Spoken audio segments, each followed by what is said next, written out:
নমস্কার বন্ধুরা, বন্দনা রান্নাঘরে আপনাদেরকে স্বাগত জানাই।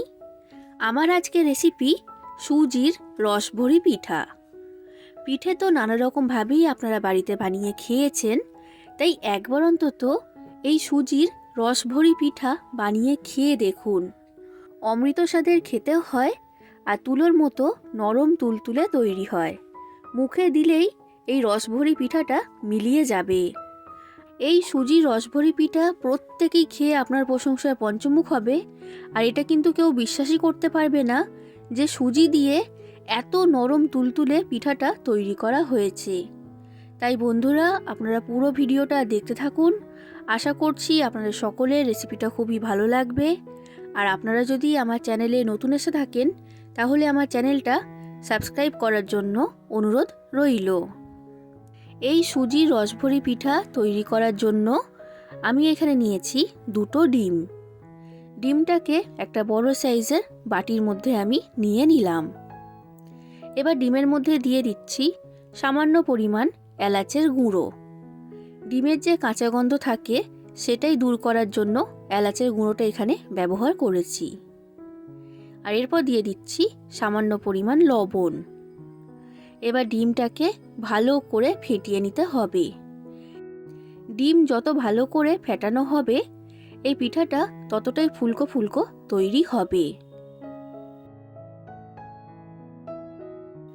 দেখুন বন্ধুরা, ডিমটাকে ভালো করে ফেটিয়ে নিয়েছি আর এই ডিমের রঙটা কিন্তু একদমই পাল্টিয়ে গেছে আর ডিমটা অনেকটাই ফুলে উঠেছে। এবার এই ডিমের মধ্যে আমি দিয়ে দেব সুজি। তো আমি এখানে হাফ কাপ সুজি নিয়েছি। এবার এই হাফ কাপ সুজিটা কিন্তু একসাথে দিলে হবে না, অল্প অল্প করে সুজি ডিমের মধ্যে দিতে হবে আর এটাকে মিশিয়ে নিতে হবে। এইখানে একটা পাতলা মিশ্রণ তৈরি করতে হবে, তাই যতটা পরিমাণ সুজি লাগবে ততটাই দিতে হবে। দেখুন বন্ধুরা, অল্প অল্প করে সুজি দিয়ে এই মিশ্রণটা আমি তৈরি করে নিয়েছি। আর দেখতেই পাচ্ছেন এই রকম একটু পাতলা করেই মিশ্রণটাকে তৈরি করেছি। এই মিশ্রণটা কিন্তু খুব বেশি ঘন হলে হবে না, এটা আপনারা খেয়াল রাখবেন। আর আমি এইখানে হাফ কাপ সুজি নিয়েছিলাম, তো পুরো সুজিটা এখানে লাগেনি, অল্প একটু মানে 2 চামচের মতো সুজি এখানে রয়ে গেছে, এটা আমি আর দেব না। এই সুজির মিশ্রণটা যদি বেশি ঘন হয় তখন কিন্তু পিঠেগুলো শক্ত তৈরি হবে, নরম তুলতুলে হবে না। আমি আপনাদেরকে একটা চামচের সাহায্যে দেখিয়ে দিচ্ছি যে মিশ্রণটা কেমন তৈরি হয়েছে। দেখুন, এই রকম একটু পাতলা করেই মিশ্রণটাকে তৈরি করতে হবে। এবার এই সুজি আর ডিমের মিশ্রণটাকে আমি ঢাকা দিয়ে 10 মিনিট রেস্টে রেখে দেব। আর এটা অবশ্যই রাখতে হবে রেস্টে, তবেই কিন্তু সুজিটা ভালো মতো ফুলে উঠবে। এরপর দেখুন বন্ধুরা, সুজির রসভরি পিঠা তৈরি করার জন্য একটা মালাই তৈরি করে নিতে হবে। তার জন্য আমি এখানে নিয়েছি 500 ml বা হাফ লিটার দুধ। তো আমি এখানে প্যাকেটের দুধ ব্যবহার করেছি, আপনারা এখানে গরুর দুধ ব্যবহার করতে পারবেন। এবার দুধের মধ্যে সামান্য পরিমাণ জল দিয়ে দিলাম। এবার দিয়ে দিচ্ছি একটা তেজপাতা আর 4টে ছোট এলাচ। এলাচটাকে ফাটিয়ে আমি এখানে দিয়েছি। দেখুন বন্ধুরা, দুধটা এখন হালকা গরম হয়ে গেছে। এবার 3 থেকে 4 চামচের মতো দুধ একটা বাটির মধ্যে আমি তুলে নিচ্ছি।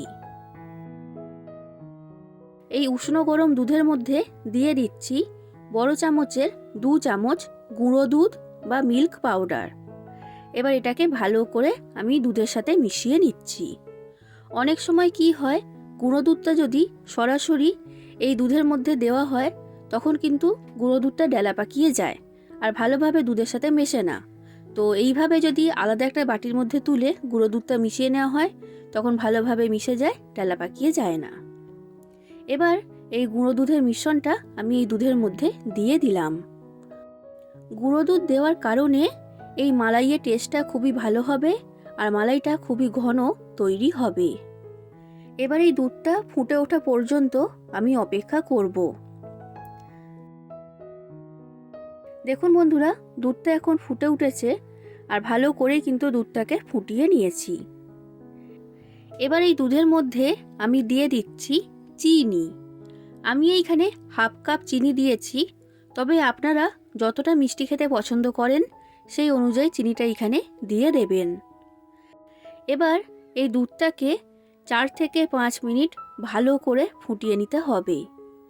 আচ্ছা, এই দুধের মালাইটা কিন্তু খুব বেশি ঘন করে ফেললে হবে না, পাতলাই রাখতে হবে। ঘন হলে পিঠাগুলো এই মালাইটা ঠিকমতো টানতে পারবে না, তার ফলে রসভরি পিঠাটা নরম হবে না, শক্ত তৈরি হবে।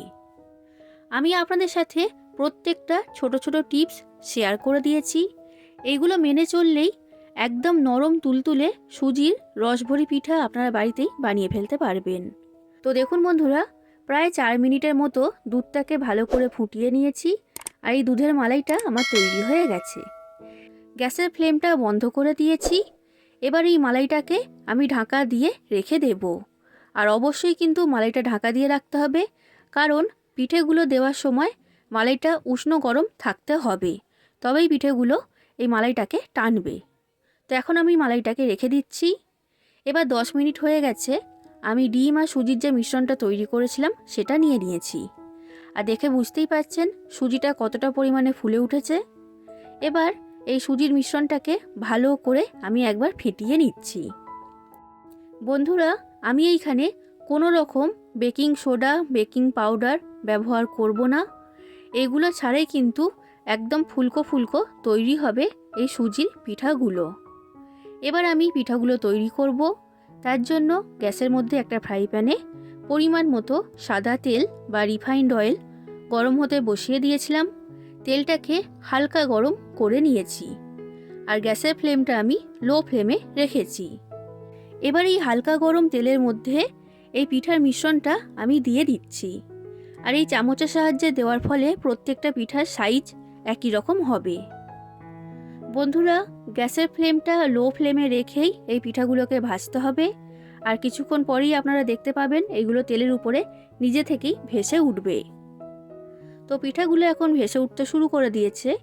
এবার এগুলোকে আমি উল্টিয়ে দিচ্ছি যাতে এই দিকটাও ভালো মতো ভাজা হয়। আর এই পিঠাগুলোকে খুব বেশি লাল করা দরকার নেই, একদমই হালকা লাল করে ভেজে নিতে হবে। এই পিঠাগুলো আমার ভাজা হয়ে গেছে, আর এটা কতটা ফুলে উঠেছে দেখে বুঝতেই পাচ্ছেন। তেলের মধ্যে থেকে এই সুজির পিঠাগুলোকে আমি তুলে নিচ্ছি, আর এটা কতটা ফুলকো ফুলকো তৈরি হয়েছে দেখে বুঝতেই পাচ্ছেন। এবার এই পিঠাগুলো গরম থাকা অবস্থাতেই আমি সরাসরি তৈরি করে রাখা মালাইয়ের মধ্যে দিয়ে দেব। আর মালাইটা কিন্তু এখন উষ্ণ গরম রয়েছে। উষ্ণ গরম মালাইয়ের মধ্যেই এই গরম পিঠাগুলোকে দিতে হবে, তবেই এই পিঠাগুলো মালাইটাকে টানবে, তার ফলে এটা নরম তুলতুলে তৈরি হবে। আর পিঠাগুলো দেওয়ার পর মালাইয়ের পাত্রটাকে আমি ঢাকা দিয়ে দিয়েছি। ঠিক একই রকমভাবে হালকা গরম তেলের মধ্যে এই পিঠার মিশ্রণটাকে দিয়ে ভেজে নেব, তারপর এগুলোকে আমি মালাইয়ের মধ্যে দিয়ে দেব। বন্ধুরা, আপনাদের যদি রেসিপিটা ভালো লাগে তাহলে অবশ্যই লাইক করে দেবেন, যতটা সম্ভব ততটা শেয়ার করে দেবেন, কমেন্ট করে জানাবেন কেমন লেগেছে রেসিপিটা। আর আমার চ্যানেলটা যদি এখনও পর্যন্ত সাবস্ক্রাইব না করে থাকেন তাহলে অবশ্যই চ্যানেলটাকে সাবস্ক্রাইব করে দেবেন। এবার এই পিঠাগুলোকে মালাইয়ের মধ্যে আমি ডুবিয়ে রেখে দেব 2 ঘন্টার জন্য, আর পাত্রটা ঢাকা দিয়ে এটাকে রেখে দিতে হবে। 2 ঘন্টা হয়ে যাক, তারপর আমি আপনাদেরকে দেখাবো। দেখুন বন্ধুরা, 2 ঘন্টা পর আমি আপনাদেরকে দেখাচ্ছি তৈরি হয়ে গেছে সুজির রসভরি পিঠা। আর এই মালাইটাকে খুব ভালোভাবে পিঠাগুলো টেনে নিয়েছে, তার ফলে এর সাইজটা কিন্তু ফুলে অনেকটাই বড় হয়ে গেছে। এবার আমি আপনাদেরকে পরিবেশন করে দেখাচ্ছি। তাহলে বন্ধুরা, আপনারা এইভাবে বাড়িতে অবশ্যই একবার সুজির রসভরি পিঠা তৈরি করবেন, আর কেমন লেগেছে সেটা কমেন্ট করে জানাবেন। আশা করছি আপনাদের সকলের খুবই ভালো লেগেছে। আজ আসি বন্ধুরা, আবার দেখা হবে অন্য কোনো দিন অন্য কোনো রেসিপির সাথে। ধন্যবাদ।